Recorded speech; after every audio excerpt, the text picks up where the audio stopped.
लंका दहन। लंका पहुंचकर हनुमान सीता की खोज करने लगे। उन्होंने प्रत्येक महल देख डाला, परंतु सीता जी कहीं नहीं मिली। ढूंढते ढूंढते वे रावण की शाही वाटिका में पहुंचे।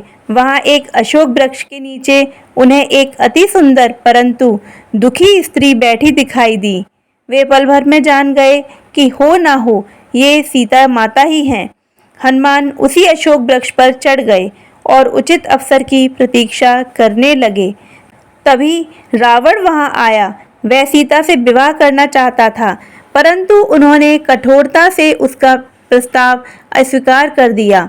अंत में सीता को सोचने के लिए 4 मास का समय देकर वह अपने महल लौट गया। सीता सुबक सुबक कर रोने लगी। रावण के जाते ही सभी राक्षसियां भी चली गईं। अब हनुमान मधुर स्वर में राम कथा सुनाने लगे। कथा सुनकर सीता के सारे दुख समाप्त हो गए और वे हर्षित होकर कथावाचक को ढूंढने लगीं। तब हनुमान वृक्ष से कूदकर उनके सामने आए और उन्हें श्री राम की मुद्रिका सौंपते हुए बोले, माते, मैं रामदूत हनुमान हूँ।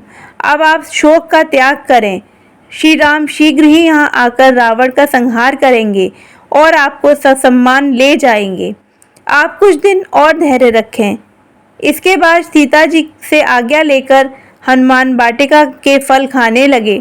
साथ ही वे वृक्ष भी उखाड़ते जाते थे। पहरेदार ने उन्हें रोकने का प्रयास किया, किंतु उन्होंने सभी को धराशायी कर दिया। वाटिका को नष्ट भ्रष्ट करके हनुमान राम नाम का उद्घोष करने लगे। उन्हें बंदी बनाने के लिए रावण पुत्र अक्षय कुमार वहां आया, परंतु हनुमान के हाथों काल का ग्रास बन गया। तत्पश्चात रावण के ज्येष्ठ पुत्र मेघनाद ने हनुमान से भयंकर युद्ध किया, परंतु जब वह भी किसी प्रकार से उन्हें बंदी नहीं बना सका, तब उसने ब्रह्मास्त्र का प्रयोग किया।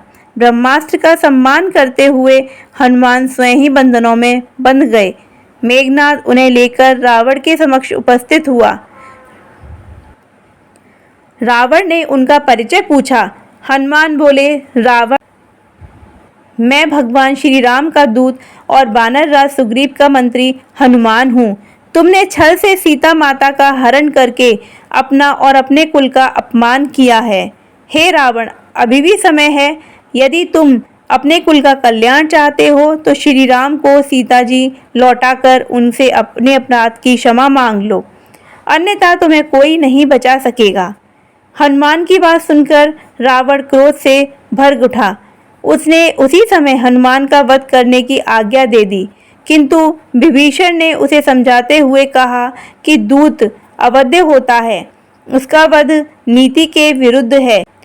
तब रावण ने आज्ञा दी कि उस वानर की पूंछ में आग लगाकर उसे लंका से भगा दिया जाए। आज्ञा का पालन हुआ। शीघ्र ही हनुमान की पूंछ पर तेल से भीगा हुआ कपड़ा लपेटा जाने लगा। हनुमान मुस्कुराते हुए यह सब देख रहे थे।